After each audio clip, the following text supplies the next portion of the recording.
many say that if you have a lifelong couple that don't have a mixed family, children are all under the same couple, that the state of Idaho actually has a pretty good will, and it's everybody gets everything equally. There's not a lot of turmoil when it comes to just splitting the assets right down the middle and giving to the kids those things equally. And then obviously if you have a split family, wills become, in my mind, like you have to have that completed to solve some problems. But then trusts come in, and for me, it's like I really only have recommendations for trusts if I have a kid with an addiction issue, and so a spendthrift provision of being able to take care of the health, welfare, maintenance, support of that child. Right. But it would be damaging for them. It'd be unhealthy for them to get a large sum of money. Or if there are an estate that's large enough, but the estate, the $15 million now is what the one big beautiful bill kind of made as per person. So $30 million estate are not that common. But spendthrift provisions, where someone wants to control the assets after they pass, are important. You might have some split family relationships that need a trust that are important in my mind. But where are you when it comes to, like, you know what, maybe you really don't have to have a whole lot of things done. Maybe just the power of attorneys and the advanced health directive pieces. To you absolutely have to have a will, or you really do need a trust. Where do you start to draw those lines when you talk to people about the documents that they need to draft for their estate plan?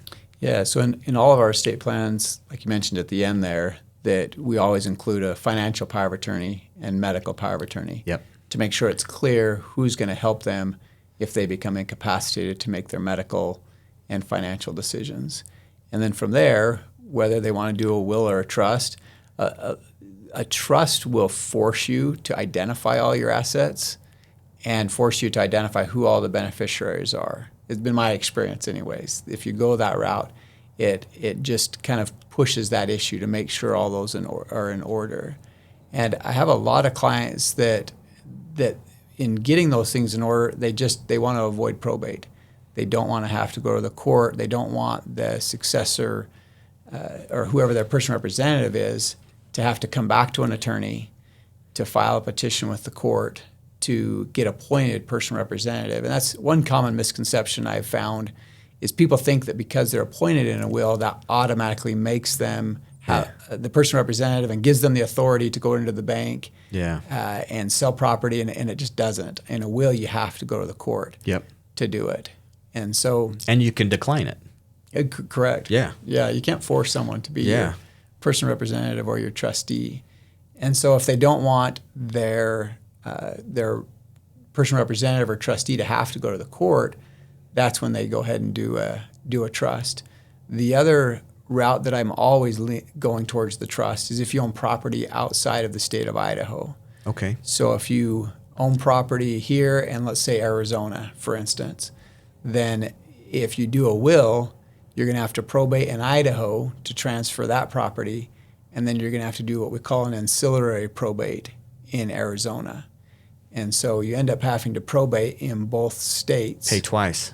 And the ancillary probate, when you're coming to Idaho, is a pretty simple process. I've had Arizona, it wasn't quite as simple as I recall in what we had to do.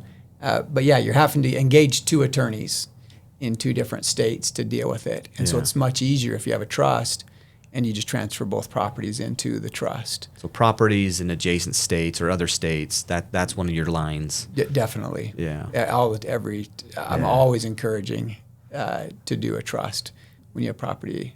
The other is with special needs kids. Oh, yes, yeah. So if you have a special needs child and they're going to inherit over $2,000, then they're going to lose their government benefits. And so we want to make sure that anything that a special needs child would inherit goes into what we call a third-party supplemental needs trust. And this can hold $3,000 or $300,000, and it doesn't disqualify them from the benefits that they would receive. And any money that's not used, you can designate where it goes. And so there's a common misconception I hear a lot also with families with special needs children is that they hear, well, they can't receive any money, so I have to disinherit them. And the first part's true.